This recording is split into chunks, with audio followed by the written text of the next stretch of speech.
Oh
हमसे प्रेम करता है। हालेलुया।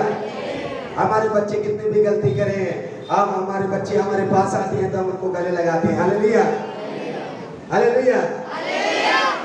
हम कई बार जाने अनजाने में गलतियां हो जाती है, लेकिन जब हम प्रभु के पास आते हैं, प्रेम के साथ आते हैं, प्रभु बोलते हैं यस मैं तेरे लिए क्रूस पर मारा गया, मैं गले लगाऊंगा।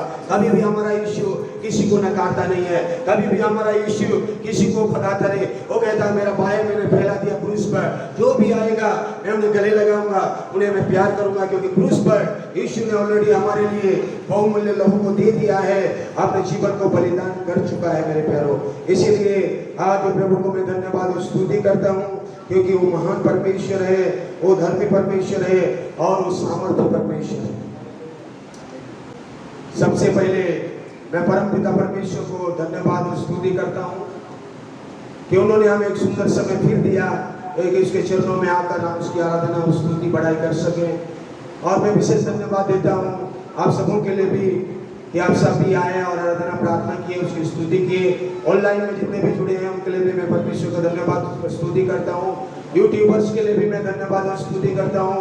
यूट्यूब में जितने भी हमारे सब्सक्राइबर हैं और हमें देखते हैं उनके लिए भी मैं परमेश्वर की स्तुति करता हूँ कि वचन को लोग देखते हैं, गीतों को सुनते हैं, उनके आत्मिक जीवन में उन्नति होने पाए, उनके जीवन में सहायता मदद होने पाए। विशेष धन्यवाद देता हूँ और वेलकम करता हूँ हमारे बीच में आई हुई सारी नई नई प्रियजनों के लिए।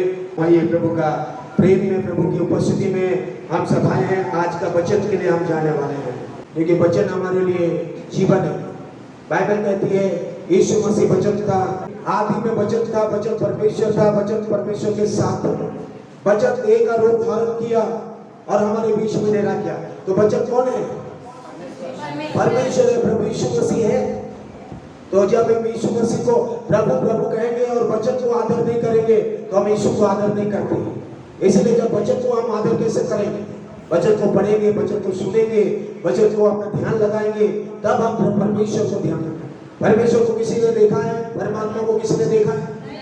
कैसा है? कभी नहीं देखा किसी ने। परंतु जब हम परमात्मा का आवाज को, वचन को, उसके शब्द को, ओम शब्द को, निराकार परमात्मा को हम जब अनुभव करते हैं तब हम जानते हैं यस परमात्मा है।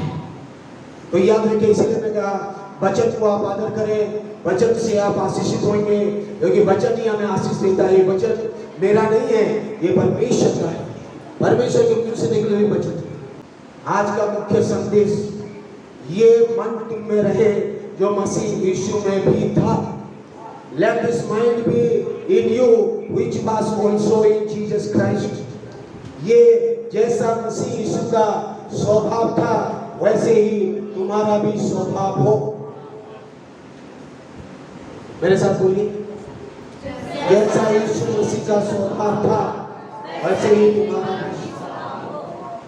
पौलुस यहाँ कहता है कि यीशु मसीह का स्वभाव कैसा था, हमारा भी स्वभाव हो।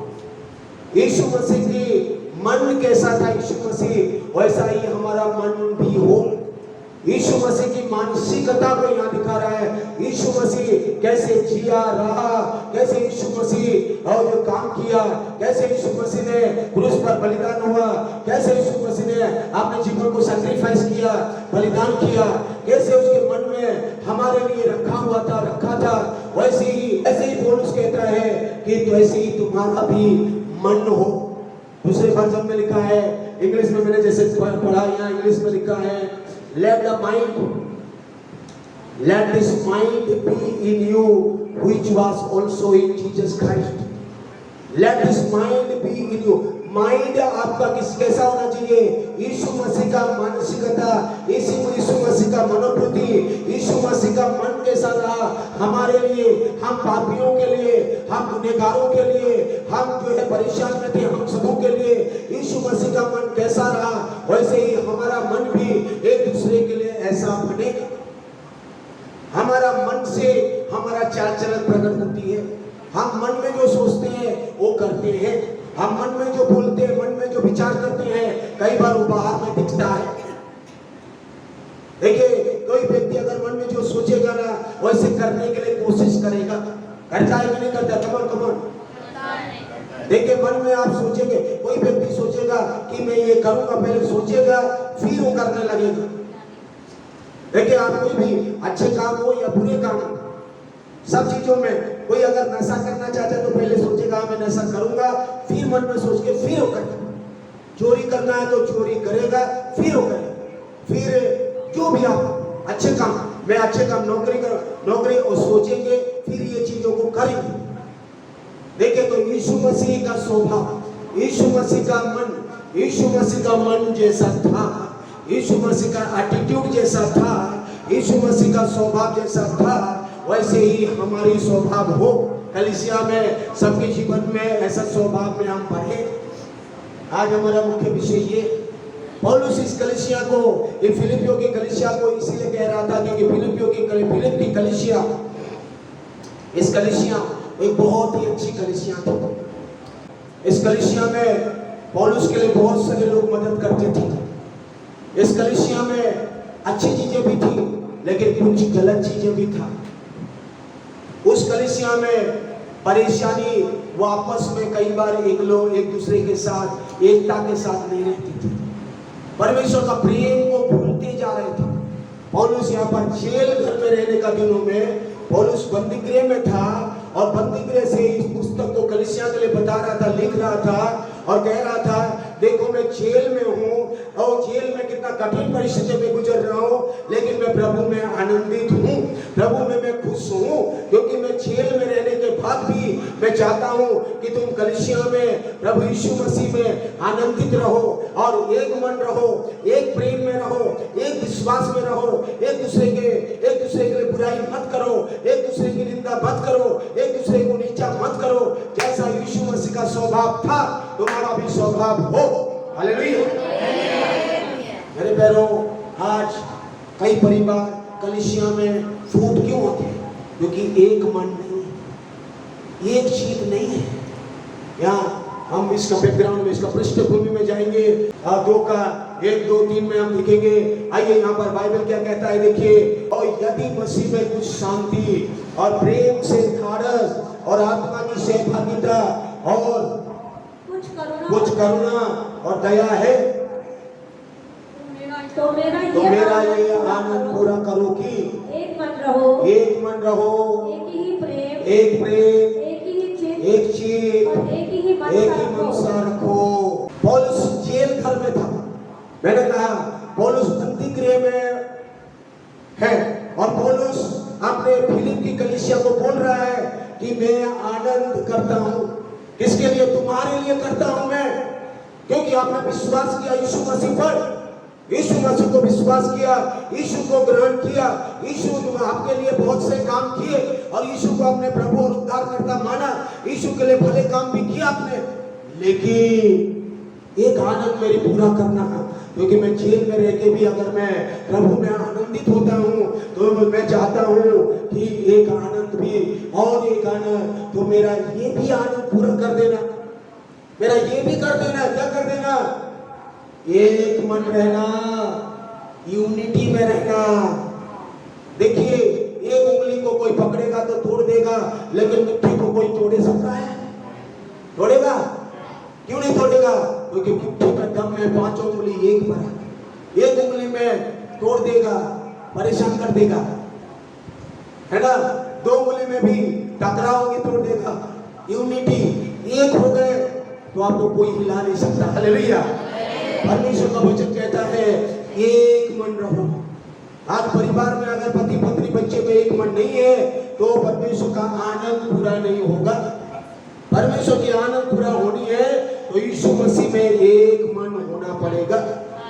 एक मन, एक यूनिटी। पौलुस कह रहा है आपको एक मन होना है।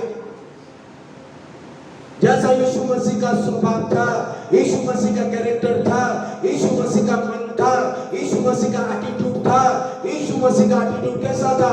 त्रिएक परमेश्वर स्वर्ग में पिता पुत्र पवित्र आत्मा परमेश्वर एक है। उनके पास एक अधिकार है, एक अधिकार है, एक गुण है, एक स्वभाव है। वो परमेश्वर एक है। पिता नहीं कहता कि पिता पुत्र के विरुद्ध में नहीं, पुत्र पवित्र आत्मा के विरुद्ध में नहीं। त्रिएक परमेश्वर में एकता है। जब त्रिएक परमेश्वर में एकता है और स्वर्गदूतों में एकता है स्वर्ग में, इसीलिए कलीसिया में भी एकता को परमेश्वर चाहता है। देखिए लूसीफर शैतान बनकर क्यों गिराएगा? क्योंकि उन्होंने परमेश्वर के साथ एक नहीं हुआ।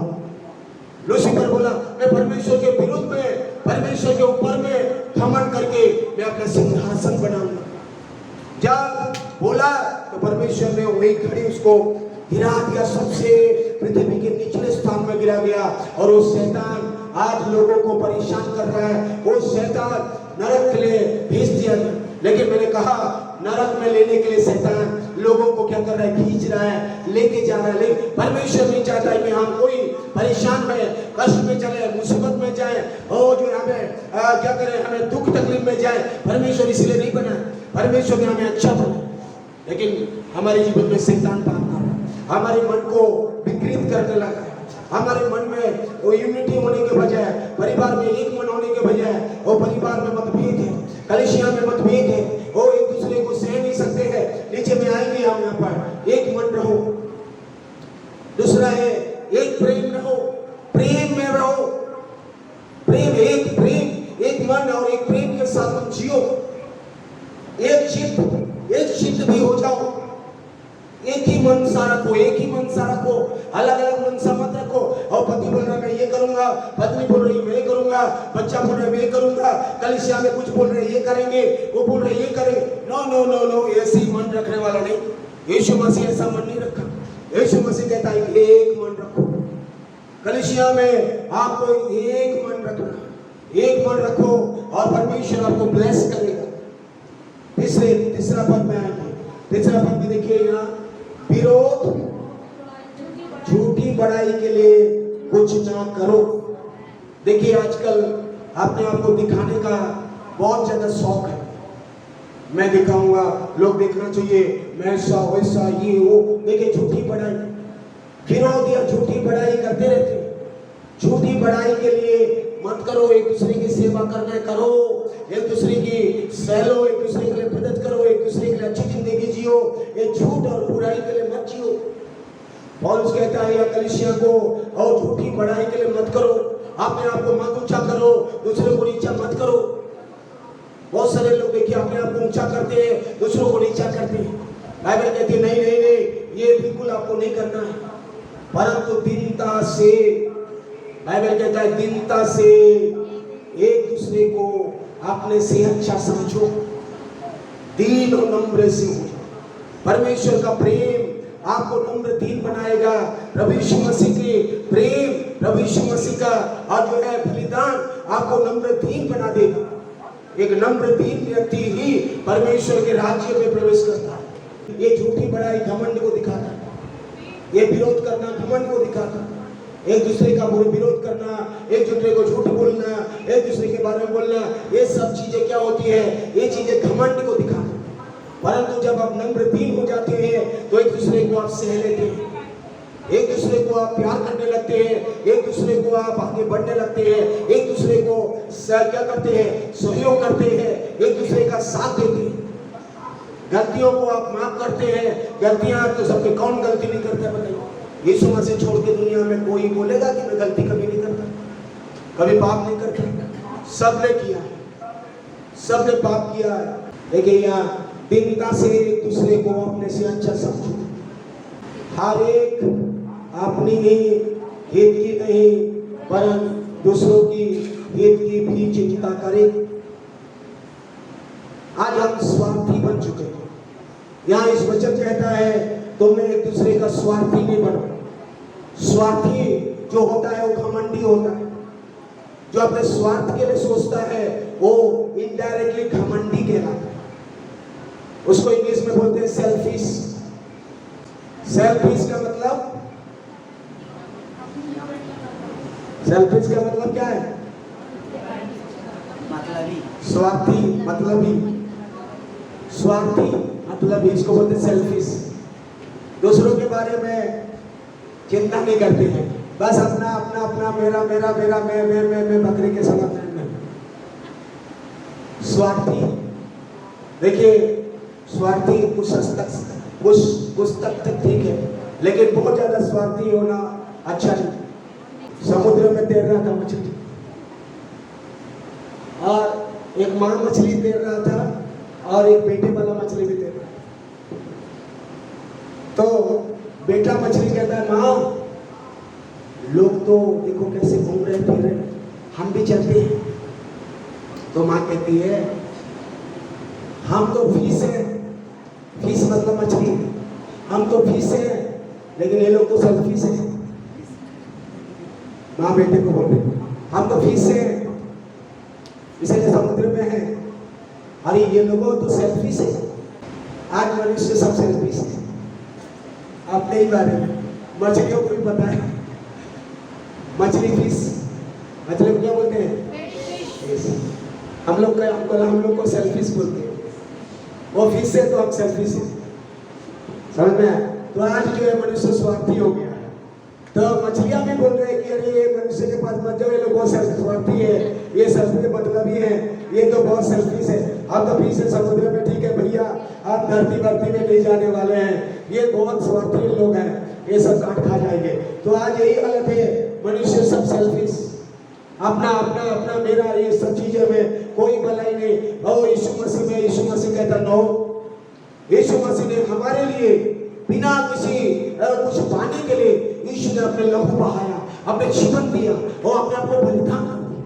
किसी ने भी नहीं किया, किसी भी साधु संत मुनि ऋषि पैगंबर कोई न किसी ने भी अपने जीवन को लहू नहीं बहाया किसी ने। हमारी भारतीय दर्शन शास्त्र कहती है कि किसी ने भी और मनुष्य जाति के लिए अपना बलिदान नहीं किया, स्वयं केवल प्रभु ने किया, केवल किया तो यीशु ने किया। बाइबल कहती है, यीशु मसीह कहता है, यीशु मसीह का मन था कि मनुष्य जाति के लिए मैं अपने जीवन को बलिदान करूं। इसलिए पौलुस कहता है अपने ही नहीं, मैं ये नहीं कह रहा हूं कि अपने बारे में नहीं सोचे, अपने लिए नहीं करते, लेकिन उसके साथ साथ दूसरों को भी ये भी सोचे, दूसरों के लिए भी हमारा मन हमारा दिल लगा रहे। मेरे पैरों नेक्स्ट में जाएंगे, उस पर पौलुस कह रहा है जैसा मसीह यीशु का स्वभाव था वैसे ही तुम्हारा भी स्वभाव हो, जैसा यीशु का मन था वैसे ही तुम्हारा भी मन हो। तो यहाँ पर मैं आप सबों को आज बोलना चाहता हूँ, यीशु का मन कैसा था? यीशु ने क्रूस पर हमारे लिए कैसा मन रखा था? यीशु ने हमारे लिए कैसा अपने जीवन को बलिदान किया था? नीचे वाले पद में हम जाएंगे। सबसे पहले 6 पद में यीशु का यहाँ पर यीशु ने हमारे लिए क्या किया है, यीशु प्रभु परमेश्वर होकर भी हमारे लिए कैसा अपने आप को शून्य बना दिया है, यहाँ हम देख सकते हैं। जिसने यीशु ने परमेश्वर के स्वरूप में होकर भी, परमेश्वर के साथ परमेश्वर होकर भी यीशु क्या किया? परमेश्वर के तुल्य, परमेश्वर के समान, परमेश्वर के साथ सिंहासन में बैठना ना समझा और क्या किया? अपने आप को बस में ना रखने का वस्तु समझा। इसका मतलब परमेश्वर स्वर्ग में रहकर वो परमेश्वर कहलाने से अच्छा है। यीशु कहा मैं अपने आप को नीचा वरन अपने ही आप को ऐसा शून्य कर दिया। यहाँ ये स्लाइड को कर दिया। नंबर 1, अपने आप को शून्य कर दिया। जीरो का कोई मूल्य नहीं है, शून्य का कोई मूल्य नहीं है। बच्चे पढ़ते हैं ना मैथ्स में, और 1 2 3 से पढ़ते, जीरो को कोई नहीं पढ़ते। जीरो का मूल्य तब होता है जब 1 के सामने जीरो लगाएंगे, 1 के सामने में जीरो लगाएंगे, तब जो है 10 बढ़ेगा। जितना भी जीरो लगाएंगे तब मूल्य बढ़ेगा, लेकिन जीरो का कोई ऐसा मूल्य है।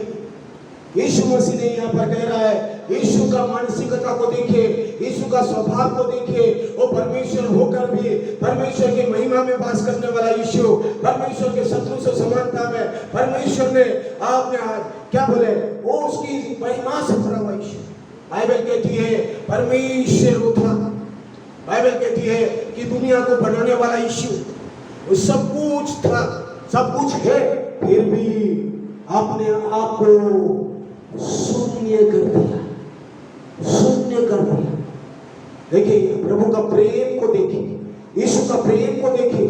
जिसको आप प्रेम करते हैं उसके लिए अपना दिल को खाली करते हैं, मतलब आपके दिल में उसके लिए कोई कड़वाहट, कोई बुराई, कोई ऐसी भावनाएं नहीं रहेगा। अपने आप को शून्य कर देंगे। यीशु हमारे लिए अपने आप को जीरो, अपने आप को शून्य बना दिया। शून्य इसलिए बनाया ताकि हम जैसे पापी, गुनहगार, हम जैसे अधर्मी, हम जैसे बुराई में नाश की ओर जाने वाले लोगों के लिए छुटकारे हो जाए। वो यीशु इसीलिए तो शून्य का, जब तक शून्य नहीं बनेगा हमारे पास आएगा नहीं। परमेश्वर में परमेश्वर हो बोल के हुए वो अपने आप को दिखाएगा तो नहीं आएगा। यहाँ पर बाइबल कहती है कि अपने आप को शून्य कर दिया। इंग्लिश में लिखा है he emptied himself, वो अपने आप को शून्य कर दिया। emptied मतलब उसमें महिमा था, उसमें सब कुछ था, लेकिन उसको जीरो बना दिया। आप बनाते हैं शून्य क्यों नहीं बनाते हैं? सहते क्यों नहीं है? अपने आप को नम्र क्यों नहीं बनाते? कोई कुछ बोल दिया तो चढ़ बैठते हैं, क्यों? यीशु ने ऐसा हमारे लिए किया। यीशु ने कहा मैं अपने आप को शून्य कर दिया, जीरो कर दिया। शून्य मतलब जीरो, जीरो मतलब कुछ भी नहीं। emptied himself, cannot be passive का मतलब है यीशु ने अपने आप को एम्प्टी कर दिया, शून्य कर दिया। मटके में जैसे पानी नहीं रहती है ना, पूरे एकदम खाली, एकदम शून्य, एकदम जीरो वो बना दिया। परमेश्वर होकर भी, सृष्टिकर्ता होकर भी, मालिक होकर भी, वो दुनिया को रचने वाला, दुनिया को बनाने वाला क्या किया? हमारे लिए शून्य बना दिया, अपने आप को जीरो बना दिया, अपने आप को शून्य कर दिया। और देखिए, और दास का रूप धारण किया, मनुष्य की समानता में हो गया। दूसरा इसको अंडरलाइन करिए। यहाँ पर हम देख सकते हैं प्रभु यीशु मसीह ने शून्य तो किया, परमेश्वर होकर भी अपने आप को शून्य किया, और शून्य करके स्वर्ग में नहीं रहा। मनुष्य जाति के लिए वो संसार में हमारे समान एक देह का रूप था, हमारे समान एक शरीर को लिया। परमेश्वर ने एक शरीर को बनाया। एक शरीर जब तक नहीं होगा, लहू नहीं बहाएगा, तब तक मानव जाति का उद्धार नहीं होगा। वेद में लिखा है, मैं हमेशा कहता हूं ना, वेद में लिखा है, वेद कहता है कि जब तक मनुष्य जाति के लिए स्वयं परमात्मा के लहू नहीं होगा, बहाएगा, तब तक वो मनुष्य जाति का मोक्ष नहीं है। सर्व पापम हरिहरे रक्तम परोक्षम भवस्य, सर्व पापम हरिहरे रक्तम परोक्षम भवस्य। इसका मतलब क्या है? इसका अर्थ है लहू के बहाए जाने से ही मोक्ष प्राप्त होती है, उद्धार प्राप्त होती है। ऋग्वेद में लिखा है, और तृतीय अरण्यक का ऋग्वेद का एक भाग में लिखा है, तदा रक्तम परमात्मम पुनरानम भवस्य। तो मतलब है जब तक परमेश्वर स्वयं अपना लहू को नहीं बहाएगा, जब तक परमात्मा लहू नहीं बहाएगा, मानव जाति का मोक्ष नहीं है, मानव जाति का छुटकारा नहीं है। परमेश्वर को लहू कैसे बनाएगा? वो तो आत्मा है, वो तो परमात्मा है। परमात्मा को अगर लहू बहाना है तो परमात्मा को स्वयं एक मनुष्य का रूप धारण करना पड़ेगा। परमात्मा को स्वयं एक मनुष्य, एक पुरुष बन के आएगा। और वेद में ठीक साम यजुर्वेद में लिखा है, एक पुरुषा प्रजापतियम लिखा है, पुरुषा जो सैक्रिफाइस, प्रजापति सैक्रिफाइस के बारे में, बलिदान के बारे में। यीशु मनुष्य बनकर आएगा, तब जाके परमेश्वर बलिदान और लहू बहाएगा। जब तक लहू नहीं बहाएगा, तब तक मानव जाति का छुटकारा नहीं होगा। इसीलिए वो मनुष्य बनकर इस संसार में आया। यूहन्ना 1 और 1:14 में पढ़िए उसको। बाइबल में लिखा है, आदि में वचन था, वचन परमेश्वर के साथ था, वचन परमेश्वर था। यही आदि में परमेश्वर के साथ था। हाँ। सब कुछ उसी के द्वारा उत्पन्न हुआ और जो कुछ उत्पन्न हुआ उसमें से कोई भी वस्तु उसके बिना उत्पन्न नहीं हुई। आदि में वचन था, वचन परमेश्वर के साथ था, वचन परमेश्वर था।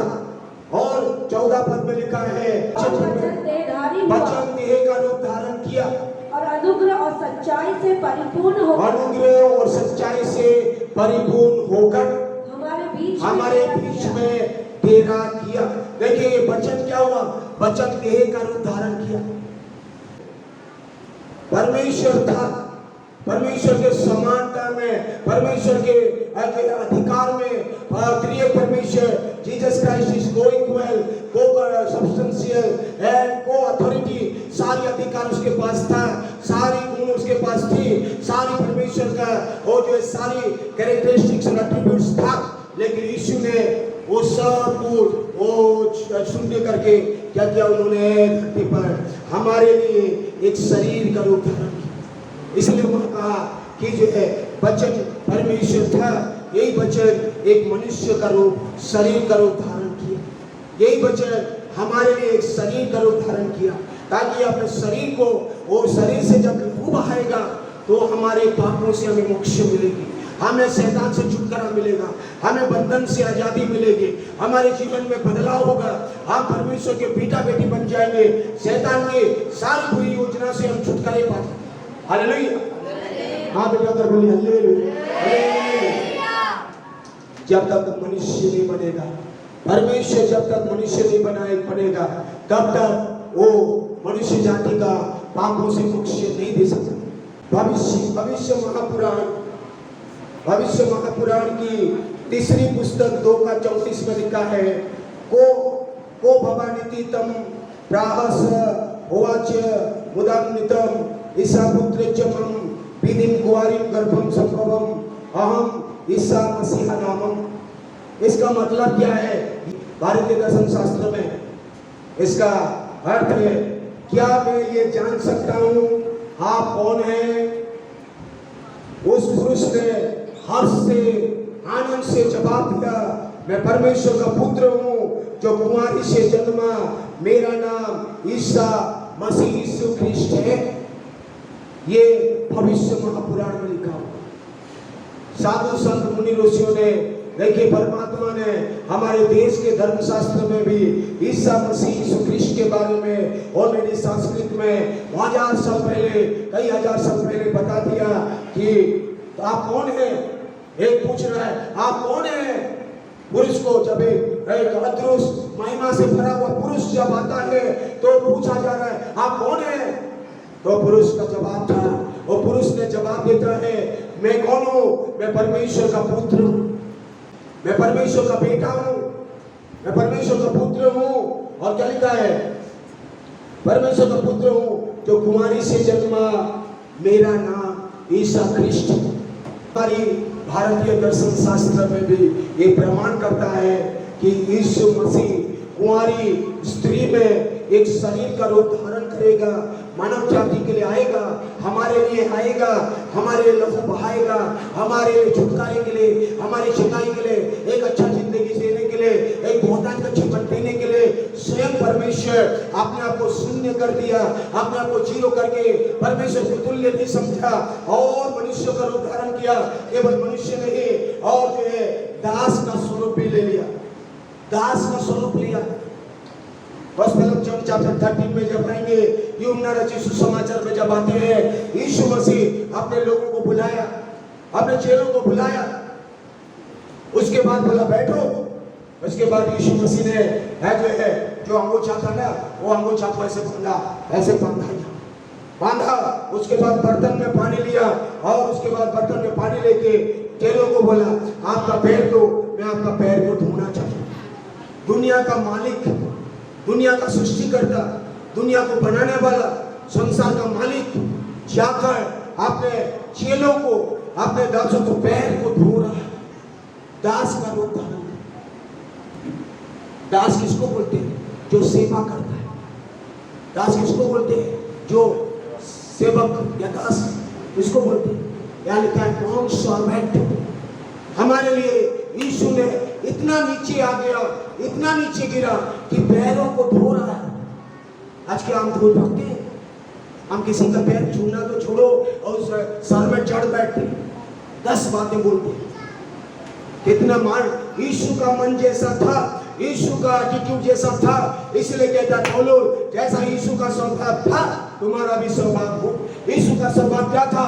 परमेश्वर होकर भी अपने आप को शून्य किया और कुंवारी मरियम में जन्म होकर मानव जाति के लिए अपने लहू बहाया। और उतना ही नहीं, उन्होंने एक दास का रूप धारण किया, एक सेवक का रूप, जिन्होंने आया अंगोछा बांधा कमर में और सब बांध के घुटने टेका। उसके बाद अपने चेलों को पैर धोना, अपने चेलों का पैर धोए। क्या हम हो सकते हैं? कौन धोएगा? जो नम्र व्यक्ति धोएगा, जो दीन और नम्र है वही दूसरे के लिए सोचेगा। घमंडी और स्वार्थी कभी नहीं सोचेगा दूसरा। स्वार्थी व्यक्ति हमेशा अपने लिए और घमंड की बातें बोलेगा, लेकिन यीशु मसीह ऐसा और मन नहीं रखा। न यीशु मसीह का स्वभाव था। यीशु मसीह का स्वभाव है दूसरों के लिए। हमें यीशु कहता है तुम दूसरों के लिए कितना सोचते। यीशु के लिए नहीं, हम नहीं सोचते। जो प्रभु हमारे लिए सब कुछ करता है उसको हम नहीं सोचते हैं। यीशु ने आज भी हमारे लिए सेवक बनता है, आज भी उसका लहू हमें धोकर शुद्ध करता है। मार्कुस 10 अध्याय का 45, मार्क चैप्टर 10 वर्स 45 में लिखा है यीशु मसीह ने बहुतों की सेवा करते हुए अपने प्राण को बलिदान कर दिया ताकि हम सब छुटकारे को पाए, हम सब का जीवन छुटकारा हो जाए। हम बंधन में मत रहे, हम परेशान में मत रहे। आप ऐसी और परेशानी में ना जिए, परंतु आप छुटकारे का जिंदगी के लिए यीशु मसीह ने अपने आप को बलिदान कर दिया। लिखा क्यों किया? वो यीशु को कोई फायदा है? हमारे लिए किया। वो जानता है ये सब मेरे बनाए हुए लोग हैं, ये लोगों को शैतान नरक में लेके जाना चाहता है। मैं नहीं चाहता हूं कि कोई व्यक्ति भी नरक में या परेशानी में या नष्ट में या कष्ट में या दुख में या लड़ाई में या झगड़े में या ऐसी मुसीबत में जाए। यीशु आया ताकि हमें जीवन मिले। हालेलुया। दान होता है तो जीवन। यीशु कहता है शैतान क्या करने आया? शैतान क्या करने? घात करने, चोरी करने, घात करने, नष्ट करने, परेशान करने, निराश करने, ये सब कुछ करने के लिए शैतान है। लेकिन यीशु कहता है मैं आया इसके लिए नहीं आया, मैं आया ताकि तुम जीवन पाओ, बहुतायत का जीवन, भरपूरी का जीवन, खुशियों का जीवन, सामर्थ्य जीवन, जीवन का जीवन। आज बहुत सारे प्रभु के लोगों के जीवन में भी खुशियां नहीं है, जय नहीं है, आशीष नहीं है। क्यों नहीं है? क्योंकि यीशु को प्यार करते ही नहीं। हमने इससे पहले पढ़ा ना, एक दूसरे को प्यार करो, एक दूसरे में एक मन रहो, एक दूसरे के लिए आगे बढ़ो, एक चीज एक मन सा रखो। यूनिटी नहीं है तो कैसा होगा? आज बहुत सारे यीशु मसीह के लोगों के जीवन में भी वो शांति, वो आनंद, वो खुशी नहीं है, क्योंकि प्रभु यीशु मसीह ने तो ऑलरेडी कर दिया है। वो बार बार क्रूस पर बलिदान नहीं होगा, बार बार क्रूस पर बलिदान आपके लिए मेरे लिए नहीं होने वाला। वो कर दिया है, केवल आपको उसके वचन के अनुसार आगे बढ़ना है। और देखिए यीशु ने क्या बना? दास बना, पैर धोए, पैर धोया। हम तो पैर धोना तो दूर की बात, हम तो हाथ नहीं मिलाते, अच्छे मुंह से देखते भी नहीं है। कुछ लोगों के लिए कितना कड़वाहट, कितना हमें पैर भाग, कितना निंदा, कितना हमारे मन में हृदय में गलत गलत विचार भर रहा है। यीशु का नो नो नो, यीशु का स्वभाव ऐसा नहीं था, यीशु का मन ऐसा नहीं था। तुम्हारा मन ऐसा क्यों है? तुम्हारा मन को हटाओ, तुम्हारा मन को यीशु के मन के समान बनाओ। एक दूसरे से प्रेम करो, एक दूसरे को आदर करो, एक दूसरे से अच्छा समझो, एक दूसरे को नीचा मत करो, स्वार्थी मत बनो, स्वार्थ में मत जियो। उसके बाद हम नीचे वाले पद में आए। मनुष्य के स्वरूप में प्रकट होकर आपने आप को नम्र दीन किया। नम्र दीन करना प्रभु हमें सिखाता है। जो यीशु के पीछे चलेगा 100% परमेश्वर उन्हें नम्र दीन बनाता चले। गारंटी देता हूं, आप बदल जाएंगे, परमेश्वर की आत्मा बदल जाएगा, यीशु मसीह बदल देगा, आप नम्र दीन बनना शुरू हो जाए। क्योंकि यीशु का स्वभाव आपके जीवन में आएगा। मैं जैसे कहा आप स्वार्थी बनने से बचना शुरू करेंगे और घमंडी बनने से बच जाएंगे, लड़ाई झगड़ा करने से बचेंगे, इसकी बुराई करने से बच जाएंगे। यहाँ पर देखिए यीशु ने अपने आप को दीन कर दिया, अपने आप को नम्र कर दिया। बाइबल कहती है याकूब 4:6 कहती है परमेश्वर घमंडियों को विरोध करता है परंतु नम्र दीनों को परमेश्वर अनुग्रह करता है। परमेश्वर अनुग्रह उन लोगों को करता है जो नम्र दीन होके परमेश्वर को प्रेम करते हैं, एक दूसरे को प्रेम करते हैं, परमेश्वर में बढ़ते हैं, उनको परमेश्वर आशीष देता है, उनको परमेश्वर अनुग्रह करता है। और जो घमंडी लोग हैं परमेश्वर उनको विरोध करता है, बोलता है नो वहीं रुके रहो क्योंकि तुम घमंडी हो, तुम स्वार्थी हो। घमंडियों को परमेश्वर कभी आशीष नहीं देता क्योंकि घमंड परमेश्वर से नहीं शैतान की ओर से आता है। यीशु मसीह ने परमेश्वर होकर भी घमंड नहीं किया, दीन हो गया, मनुष्य हो गया, दास बन गया, अपने जीवन को बलिदान कर दिया। मेरे प्यारों परमेश्वर के लिए आप नम्र दीन बने क्योंकि जब तक आप नम्र दीन नहीं बनेंगे तब तक परमेश्वर की अद्भुत छुटकारे को अनुभव नहीं कर पाएंगे। नेक्स्ट में हम आएंगे यहाँ तक कि आज्ञाकारी रहा कि मृत्यु, हाँ क्रूस की मृत्यु भी से, मृत्यु भी से, क्रूस की मृत्यु भी से, क्रूस पर यीशु मसीह ने अपने जीवन को बलिदान कर दिया। यीशु मसीह क्रूस पर हमारे लिए बलिदान, यीशु मसीह हमारे लिए अपने बहुमूल्य लहू को दे रहे, अपने लिए क्रूस में बलिदान हो।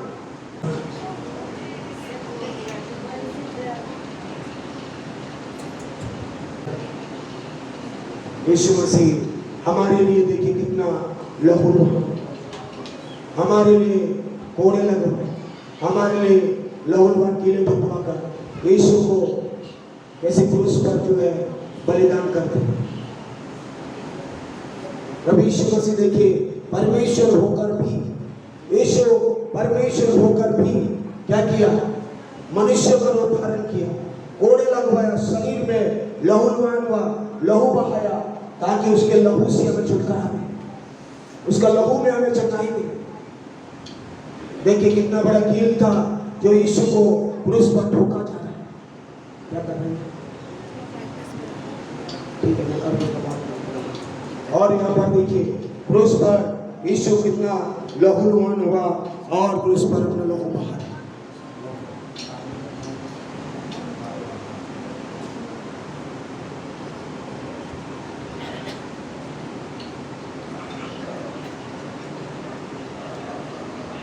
यीशु मसीह को क्रूस पर इस प्रकार से सहना पड़ा, यीशु को इतना दर्द सहना पड़ा, यीशु कितना कोड़े खाए।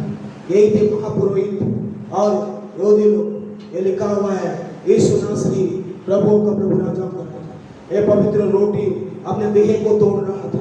ये पहले क्रूस में चढ़ाए जाने से पहले यीशु मसीह अपने देह को कह रहा था ये मेरा देह है। क्रूस पर मैं और देह को जो तोड़ा वो कोड़े लगवाया उसने।